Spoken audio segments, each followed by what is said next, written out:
All right, now starting right off, guys, let's start with the biggest new build development that you can possibly get as close to Denver as possible. Correct. That's Central Park, formerly known as Stapleton, if you guys are searching that up, or if you guys do see something that says Stapleton, it has been changed. It is now Central Park. But yes, to give you guys some reference, like we've done before, if you guys were looking at a topographical map of Denver right now, Central Park is going to be literally directly east of downtown Denver, just east on I-70. But as far as like new master plan communities, yet still closest proximity you can be when it comes to downtown Denver, it's this. And just to give you guys some heads up, we'll also throw some cool stuff in here for you guys to look at. But I-70 expansion is probably halfway through right now, from different apartment and condo buildings to parks to tennis courts to pickleball. It's literally going to cover the highway. The highway is going to go underground, and all this stuff is going to be built on top of it. A lot of really cool stuff, and you do have some other things over there when it comes to like Northfield. Oh yeah, some other cool shopping. So we're going to show all of that stuff, but from shopping to new stuff to everything, and again, being closest to Denver that you can. This place is rocking. It's super rocking. But today we're gonna dive into just what that master plan looks like so far and what's available for you guys. Yeah, and the reason Central Park is the most unique and why we wanted to start off with that one is because Denver, as you can imagine, is an old city. It's a historic city. Most of the homes that you're gonna find in Denver were built in the 1940s to 1950s. That's just when Denver was built up. Now, Central Park, it basically mimics what you're gonna find in the outer suburban surrounding areas as far as these other communities that we're going to be highlighting today, but you're within the city of Denver, which makes it extremely unique. You've got new build homes,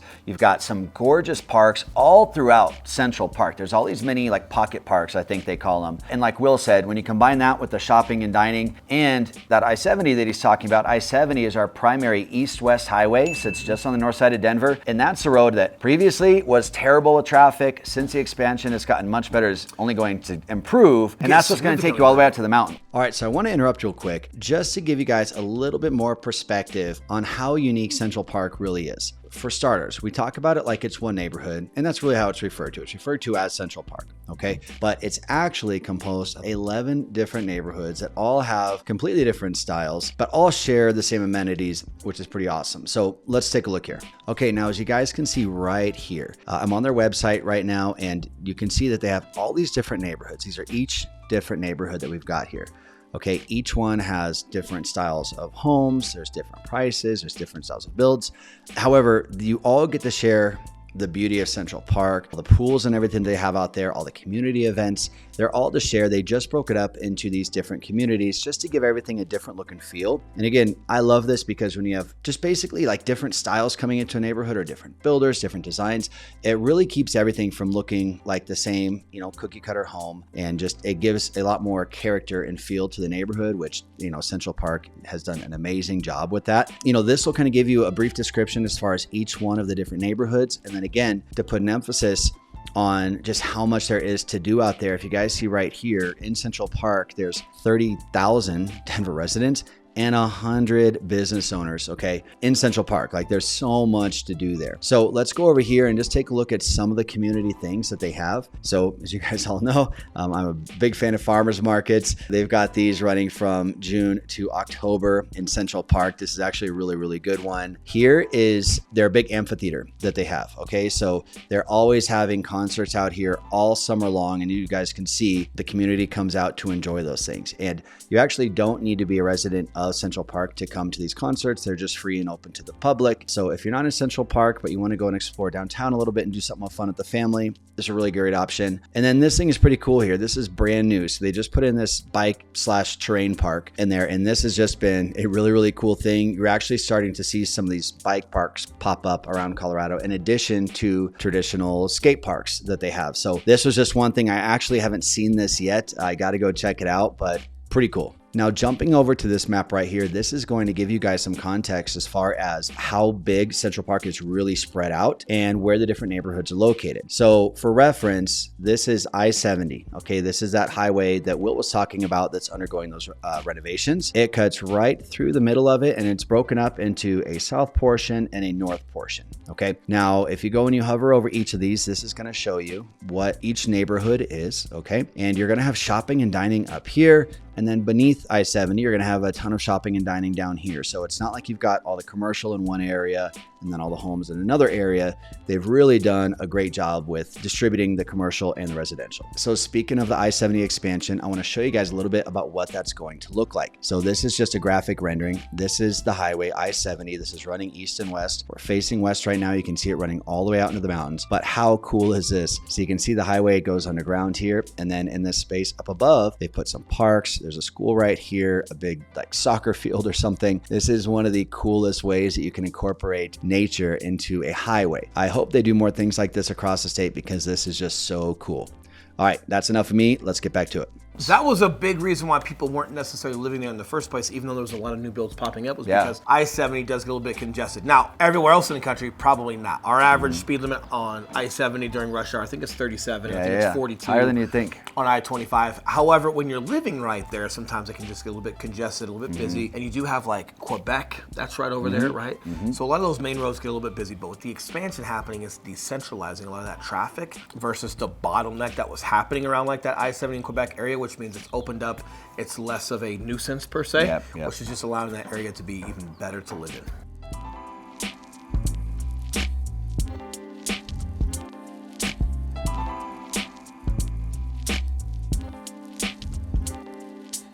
All right, guys, moving forward, we're gonna dive into Littleton. But before we get too far into this video, what I do wanna express to you guys and just give you a little bit of a nugget. Videos moving forward, what we're gonna do is go out to all of these communities and show you guys in detail from the homes, the pre-existing homes, the new homes, the schools, everything that you guys need to know when it comes to these communities. But right now, we're gonna give you guys a great overview of just where they're at and what to expect before we start diving into specific communities. So before we get further ahead, I wanna make sure that you guys know that that is definitely coming. We're super excited about that. But for right now, let's stay into just the overview or the cliff notes today as far as like everywhere you guys could be looking at. And my last reminder is just reminding you guys that we are the #1 relocation team here in Denver, and just as much as we love making these videos, we would love more to help with those real estate needs. So that number that's popping up below, we are the guys who answer the phone calls, text messages, and those emails. So if we can help you, we would love to. But that being said, let's get back to the content. Okay, now down in Littleton. Littleton is one of the oldest cities that was also established during the gold rush time. So you're gonna find a lot of older homes, but good big sized lots, mature trees, lots of trails down in like the heart of Littleton. But then as we're exploring these master plan communities, if you go southwest from Littleton, pretty much gonna sit directly west and south of Highlands Ranch even, is Sterling Ranch. Sterling Ranch is a community unlike really any other that we've had in Colorado. Really cool. Really cool. Some of the lots are a little bit smaller, right? Like they definitely have some big houses on some average sized lots. So you're not gonna have huge backyards compared to some other new developments. However, like their smart community is incredible. They've got recyclable rainwater. You've got 1 gig of internet, right? Like fiber optics ran through all the homes. It's all the way down as far as like a smart community. It's all the way down to like if a kid is missing or if there's anything going on as far as like somebody being in trouble or hurt or an emergency in that area. The street lights will change certain colors or flash certain colors to alert all of your neighbors of like there's something going on. So super tip of spear. I think it's one of 2 cities that are like this in all the country. And I'm pretty sure that Sterling Ranch was actually the first community to get recyclable rainwater approved through all the way through the Supreme Court and the government. The law here in Colorado. They literally changed it, but not just for Colorado. I think they were like the first one in the country. Really? At least top 2 or top 3 of this being acceptable and then pushing it through. I know they've had a lot of folks come through like Purdue University that have done a lot of stuff. I know the folks that own that area in Sterling Ranch, I think they're kids or they were professors there. Something really cool when it comes to Purdue, but a lot of really cool things. And it's been around long enough now where you're starting to get some school development. Yes. You've got clubhouse development. Before that, you still have schools and everything because you're still attached to Littleton. So you're getting Littleton School District, which is a phenomenal school district here in Colorado. But the drive was still a little much because you're coming from Sterling Ranch into another development in Littleton that already has schools, right? So the drive for that was 15, 20 minutes. Now that they're having more established homes there and it's been around for several years now, you're starting to get everything within house. You've got your UC Health facility. That's in the community. In the community, super cool coffee shop. You're right up against Roxborough Park, National Park. Really hard to beat when it comes to overall communities. Again, slightly smaller lot size, but between the smart community, recyclable rainwater, school districts that are coming, UC Health being there, the coffee shop there, that's cool. And it's only gonna get more and more developed. Which means it makes it more and more convenient for you to have everything that you need while you're over there. And I also would say about Sterling Ranch, one of the things that I like about it and feedback that we've heard from clients is that because they have so many builders that are building out there, you have such a variety of types of homes. It's not one of these neighborhoods where you go and there was just 1 or 2 primary builders. All the homes look like just kind of like copycats of each other.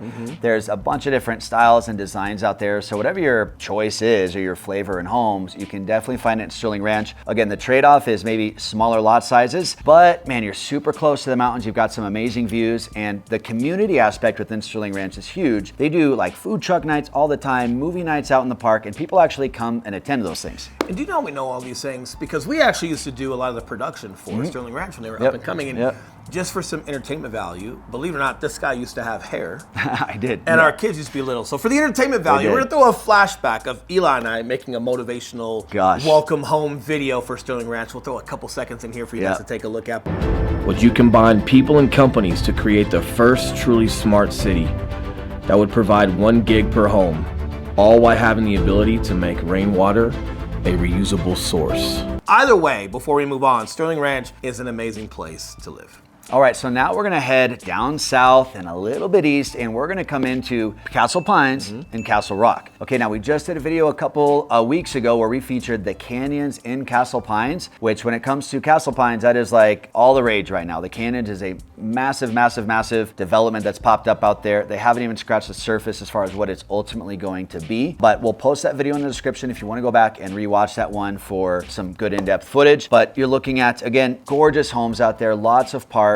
All the perks of being right next to Castle Rock, just up the road from Castle Rock, which, as you guys know, we talk about it a lot. Amazing shopping, amazing dining, amazing homes down there, amazing views. And you're on top of the hill, so like during inclement weather, right? When we've talked about this before, when every once in a while I-25 shuts down as you get south enough because of like a big snowstorm. Typically when I-25 starts shutting down, it's when the elevation starts changing, which is a little bit further south, closer to down in the valley into Castle Rock. Typically Castle Pines are still up north enough to where the close off section, it doesn't happen. Castle Pines is very close to like 25 in Lincoln. You've got the Castle Pines exit, I think one more that are all right there. But either way, you're north enough, right? So you can either go into Lone Tree and do your shopping at Park Meadows Mall. You guys can stay in Castle Pines and you guys can use all the shopping that's there. And that is growing. Even though Castle Pines, this smaller area, it's almost like the cream in an Oreo cookie between Lone Tree and Castle Rock. But believe it or not, a lot of the commercial has been increasing and you've got a lot of gas stations, so that's making it a little bit more convenient. And that was the one downfall with Castle Pines for a little while is, hey, it's beautiful to live in and you're in these trees and it's amazing and you can overlook Castle Rock and you close to Lone Tree, but like your day-to-day grocery shopping or just getting gas on your way to work or on your way home, it was like, for me, not to be lazy, if it's on the wrong side of the street and I gotta get off. That's me too, bro. And then I gotta fill up, but then I gotta get back on the other side of the street and then go the other direction. It's like, oh, I'll just do it tomorrow, but then you forget. But because you're getting a couple more gas stations and just shoppery around there and some restaurants around there, it just makes it a little bit more convenient. And they're less busy because there's more options. So I know this sounds tedious. I don't mean to split hairs when it comes to Castle Pines. However, the livability aspect that they're increasing there right now, it's caused a little bit of construction. Some of that is because of like your new build developments, right? You've got some amazing homes that are out there.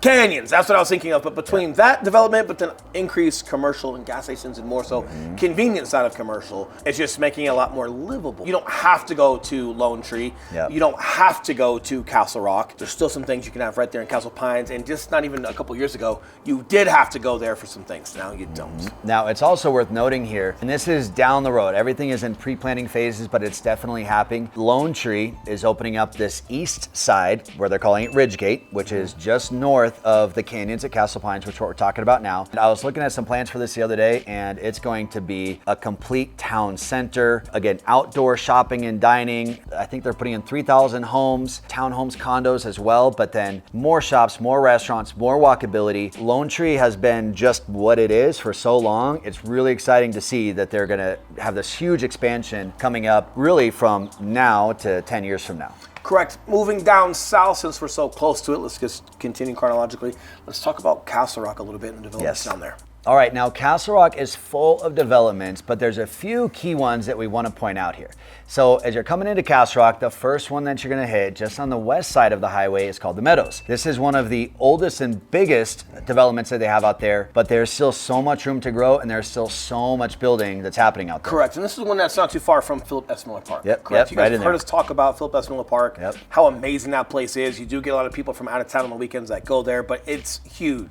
I've never seen Philip S. Miller Park Park busy. Yeah. Not because there aren't people there, but because it's so big, I don't think you can actually pack that place. Yeah, right. It's amazing, which means it's always great to go to. But just to give you guys some reference, things like that are right around this dwelling. And at the moment, Richmond Homes is one of the primary builders out there. We had some clients just close on them recently, and one cool thing about that is they were offering finished basements with the build. And a lot of builders don't do that. They'll build a primary home and then you get a big unfinished basement. They're going to stop doing it again. As you guys watch the ebb and flow as far as like homes and how they sell, as inventory decreases, and then the interest rates also start to decrease, and then demand as more buyers start coming out, and homes are just selling a lot quicker, whether pre-existing homes or the brand new homes. Builders know those ebb and flows. They feel it, and they'll start taking things like that out because it saves them a ton of cost, and then people are going to buy that house anyway, right? So when you guys ever hear things like incentives like finished basements or rate buy downs and things like that from developers, in addition to just maybe rate buy down you can get from a pre-existing home, but especially when builders start doing that, they do not want to sit on a lot of inventory on homes. They want to collect that money so they can move on to the next project and keep the entire community building. But when you hear these things, understand, no, it's not just a gimmick to drive in more sales, and they actually do that for everybody. No, they don't finish basements for everybody. No, they don't bring rates down for everybody. When they need momentum to build, they bring that out. I just want to make that clear because, guys, in sales, in business, and marketing, you guys hear so many things. It might create so many smoke and mirrors that you think, oh, that's just something they're saying right now to drive traffic, but they'll give that to us no matter what. They're just not marketing it. Completely not true.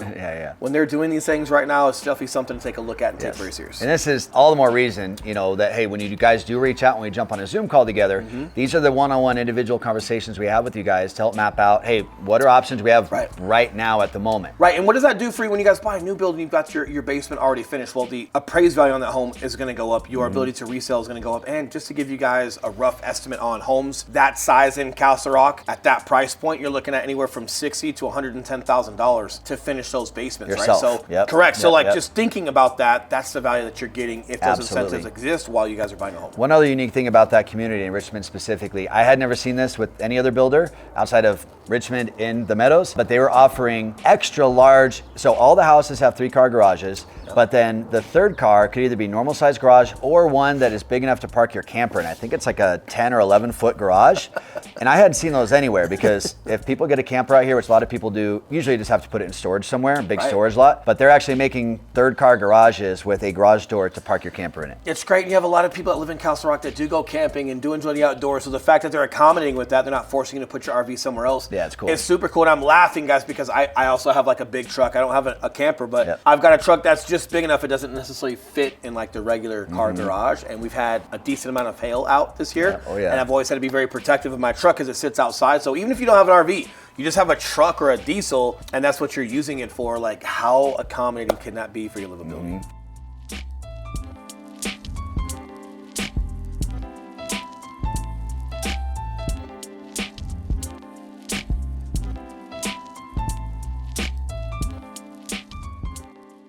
Now, before we get out of Castle Rock, we want to go just a little further south on I-25 and dive into Crystal Valley and then just south of that, Montaigne. Now, Crystal Valley's been around for quite a while. It's really starting to grow and get a good foothold down in Castle Rock. That's over on, the east side. East side. Yep. I always like Macanta because it sounds like Fanta. Fanta. Yep. It just sounds catchy. It does. Anytime I go to Macanta, I'm parched, and then I need to sing that song and get a drink. So true. But sticking with Montaigne, here we're right off I-25, south side of Castle Rock. So, if you're working in downtown Denver every day, you might start feeling a little too far south down here. North Castle Rock, 35 minutes to downtown Denver with traffic typically.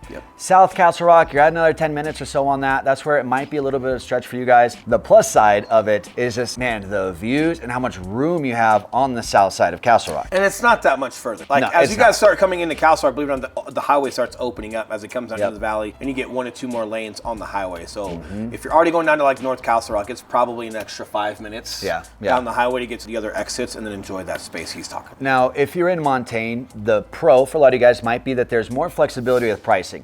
You can truly get in there in like the 700s, and that's a finished home, right? That's a very good price point for Castle Rock, brand new home. In the canyons up in Castle Pines, $1 million is kind of the entry point there. So if we're just going a little bit further south down the highway, you've saved yourself, potentially $300,000. And again, amazing community. All right, now let's get back on the highway. let's head up north and let's head east, and we're gonna hit Aurora Highlands. Now, Aurora Highlands is the biggest thing happening in Aurora at the moment. Just like Castle Rock, there's nothing built out to the south of it until you really get down to Colorado Springs. With Aurora, there's nothing really built out to the east of it in the northeast until you get to the airport. So you've got a ton of open land out there that is just waiting to be built, and that's where Aurora Highlands comes in. It's really cool. A lot of cool things that are coming to it, but we still have so much to incorporate out east as far as when it comes to Colorado. So even this extraordinary development that they're doing right now that we're speaking of, it doesn't even come close to filling everything up. But what I do love about this area that we're talking about when it comes to Aurora Highlands is you can go straight west and hit some things over by Ann Schutt's campus. That's in older North Aurora. Yep. But you're not too far south from Southeast Aurora. So as far as like shopping at Southlands and things like that, until you have a lot more commercial developed in the Highlands area, you've got 3 different contact points when it comes to being resourceful for your grocery and for your day-to-day needs. And then you're really close when it comes to the airport. So just like we talked about Central Park being very close to downtown, and if that's what you're looking for, that's what you desire, that's the place to be. A lot of you that have bought homes through us, and a lot of you that have questions that email us and text us and call us, a lot of you travel, whether it's for recreation or because of work, you travel. So when it comes to like newer development, that's gonna have a lot of great amenities for you and great bang for buck when it comes to just overall home, and you still got some great shopping surrounding it. You're also the closest to the airport, which makes it convenient for a lot of you. But what I do like is where they've placed it, planes are still at altitude. They haven't quite come all the way down. It's like, it's not like you're getting this terrible sound when it comes to the planes. You are gonna hear some, you even hear planes when it comes to where I live here in South Shore, and we'll talk about South Shore here shortly. You are gonna hear some, but it's not necessarily a nuisance. Yeah, definitely. And of all the places that we've mentioned up to this point, Aurora Highlands is definitely gonna have the most affordability. Again, when you're looking at an area that's just completely not developed right now, you've got a lot of builders out there that have a lot of incentives to fill those homes and fill those lots. Now, as we're talking about Aurora Highlands, I wanted to jump in one last time because this community is too good to not show you guys a little bit more in depth about what's to come. Now, keep in mind, this is the biggest development that Aurora has ever seen, and I think this is really the catalyst to a lot of growth on the eastern side of Colorado that just really hasn't been there until now. Now, I want you guys to take a look at this site, check out some of this footage here, because this is going to give you a really good insight as far as what it currently looks like right now, like what phase that they're in. So you guys can see that this isn't just big dirt lots, right? They are building. There's plenty of homes that are up. They're crushing that phase 1 stage. But let's go ahead and take a look now about what's to come. Now I'm going to scroll down here because first off, I want to give you guys some perspective as far as where it is at. So this is Aurora Highlands right here, guys. Now, this road right here, this is 470, the one that's cutting right across this side of it. This would be the western side. 470 at this point runs north and south, okay? Now, this is our toll road too. So this is what I take, you know, when I used to live in Parker, or I live in Elizabeth now. This is what everyone takes basically to get out to the airport. There are a couple tolls along the way, so be aware of that, but it is definitely worth it. There's never any traffic. It by far is the quickest and most convenient way to get to the airport. Now, right here, this is I-70, okay? I-70 is our primary east-west highway. This is going to take you all the way out to the mountains here. And then right around here by Denver, that's where you're going to pass through that I-70 expansion point that I was talking about earlier in this video. Now, one of the really cool things that I wanted to point out here is that you guys can see right here, this is the light rail line that goes out to the airport. So you actually have this 40th and Airport Station. You have the southern one at 61st and Pena. So yes, you already live really close to the airport here, but if you don't want to worry about parking or paying or anything like that, you're just going to park your car right here. This is probably just a few minutes from your house, and then this is going to take you all the way out to the airport. It's also going to take you all the way to downtown Denver. Super cool that you can get to downtown or you can get all the way to the airport. Now let's jump over here to show you a little bit about their phases and where you can find commercial housing and all that stuff. So right now, again, just to refresh, we've got 470 on this side here. This is I-70 here heading out to the mountains. Right now, they are just building out this first phase. Okay, so as you go and you can check out some of these different areas, they've already got all this up. Looks really cool. They've just got some gorgeous scenery and parks and all sorts of cool stuff that's around there. Right here, this is where you're going to have the Main Street section. Again, this is all graphic renderings right now, but as they build this out, this is all going to be commercial developments, open spaces, libraries. All right, now over here, this is where, again, you have more commercial, you have a big amphitheater and tons of open space and little community centers. So this is what I'm so excited about, guys. You hear us talk about community a lot. I absolutely love when neighborhoods and developments have these communal gathering centers. It makes it so easy to meet your neighbors, just get ingrained in the community, and that's especially helpful for a lot of you guys that are moving out of state and potentially don't know a lot of people out here. You know, it's so much easier than just meeting your neighbor that you've got on either side when you have places like this that you can just come and spend some good time with the family. Now, I'm super excited to show you guys this. This is Highlands Creek Park. This is going to be one of the parks that is in Aurora Highlands. As you just kind of look at what they have planned here, there are some amazing things. So first of all, you've got this stream that runs the entire length of this park. Okay, very, very cool feature. You've got a dog park in here. Okay, we love our dogs in Colorado. There are dog parks everywhere, but man, how cool to have one in your own community. As you come down here, you'll see some different gardens, some like stone structures for kids to play on. Here's an obstacle course. Here you have zip lines, you've got a climbing wall, you've got slides, you've got playgrounds all throughout. This is just one of the coolest things. And even though I'm not living in Aurora Highlands, I will definitely be taking my family here anytime we're spending some time down near Denver, and you can have a ton of fun out here. But guys, I love seeing things like this because, again, communities like this just don't pop up all the time here in Colorado, and especially like Aurora and that eastern side, there's never been anything like this. So I'm extremely excited to see what this ultimately turns out being. So guys, if you can't tell, I'm super pumped about Aurora Highlands. There is so much cool stuff coming there. And I'm especially excited because on that eastern side of Colorado, it's just so open and empty. It's perfect for growing communities like this. And I'm just so excited to see more things like this coming to Colorado. So let's get back into it.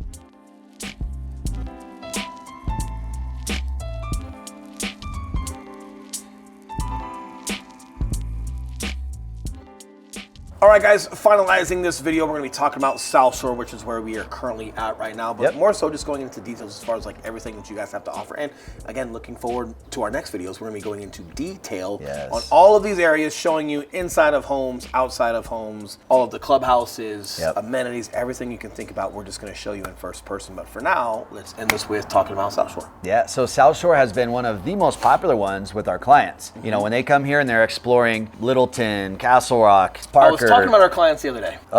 Yeah, Kevin and Jennifer, yes. Kevin and Jennifer. Yes. I hope you watch this. So Kevin and Jennifer, now granted they moved here before I moved my family over here from Castle Rock, but Kevin and Jennifer take these evening walks, and I'm on a corner lot, right? So I've got this beautiful sidewalk.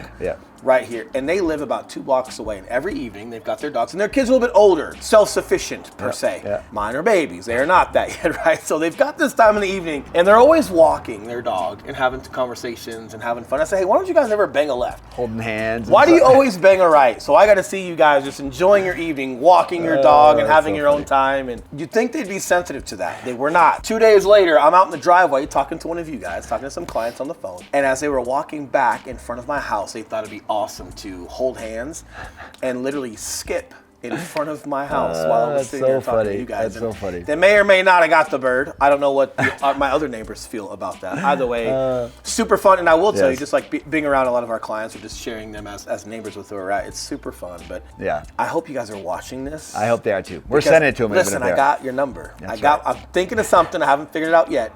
I'm coming for you guys. Oh, man. Something's going to happen.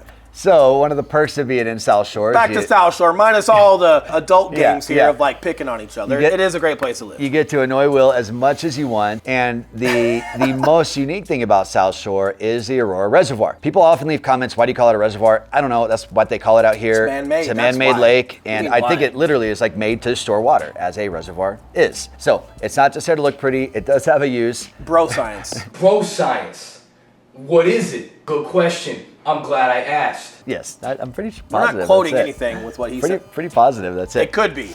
Now, what's so unique about that is that, man, we don't have a lot of bodies of water out here in Colorado. So having this amazing lake in your neighborhood that has sick beach on it, it has paddle boarding, it has paddle boats, non-motorized boats out there, which means the reservoir stays nice and clean, it stays quiet. You guys can fish out there. You can fish out there. And there is a beach. Like they brought sand in, and it's got sand and everything. You got an area that's dedicated to just swimming. You've also got like 7 or 8 miles of trails that go all the way around the reservoir. So whether you're biking, biking, jogging, walking your dogs, skipping by my house, whatever it is, whatever you guys are doing, you've got plenty of space to do it, and it's really nice, especially like in the evenings and in the fall. Yes. Now, the other big thing about South Shore are the 2 clubhouses that they have. Oh my gosh. You're going to have one called the Lake House, which has a gorgeous lake house vibe. Amazing And that's your original. Pool. That's the original off of Lakeview Drive. Yep. And then you've got the Lighthouse just a little bit down the road, and that's their new one that just opened up this past year, right? It did. Great workout facility, great arcade games and amenities. You've got 2 large pools that are there. One that's kind of like looks like it's more for the adults and the bigger kids, and then one that's really big but still more so for like the younger kids. Yeah, but really big fun. water features and stuff with water it. features. We take our kiddos there. It gets used. It's active. You've got full-time lifeguards that are there, so it's not like some inactive place that you're not sure quite how to use or it's always locked. Nope, this place is rocking and rolling all summer to the fall. Great way to meet your neighbors. As a matter of fact, we just got a letter or a sticky note, it's like a white letter, but they stuck it on our door. There's a block party coming up later on this week or next week. Nice. Where they're going to shut some things down. All of us neighbors are going to hang out and enjoy each other. So it just speaks, again, I know we spoke about this before, but it speaks to the community. It does. And just the culture and just parents and everybody just here having a great time and getting to know each other. And anytime you've got big clubhouses like this with a reservoir,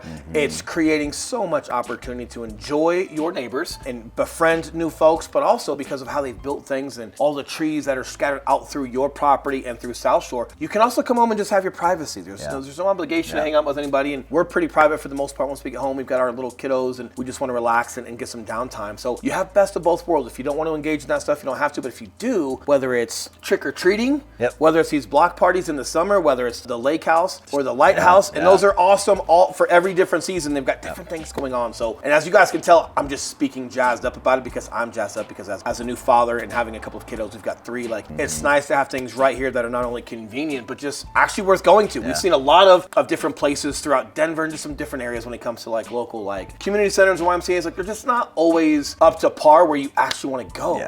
These are awesome and you actually want to get involved and you actually want to go, which just makes it worth it, which also just helps your guys' resale or anything else once you decide to leave South Shore if you do. All right, so that is all we have for you guys today. Again, if you have any questions about any of these or you have a favorite one, we love reading your guys' comments. So make sure to leave a comment below and let us know. Hey, if you live out here in South Shore, you're Kevin and Jennifer, leave a comment. I'm just showing up right after this video, but this number is popping up below. Hey, call it, text it, email it. We are licensed realtors here in the state of Colorado. We are the #1 relocation team here. Anything we can do to help you guys, we would love to. But with that being said, Jennifer, both of you, I'm coming for you. He's coming for you. The rest of you, enjoy your week. We'll see you guys very soon. See you guys. Aurora Highlands. Correct. Now, Aurora Highlands. I don't know why I needed to say that. Correct. Oh, that's hilarious.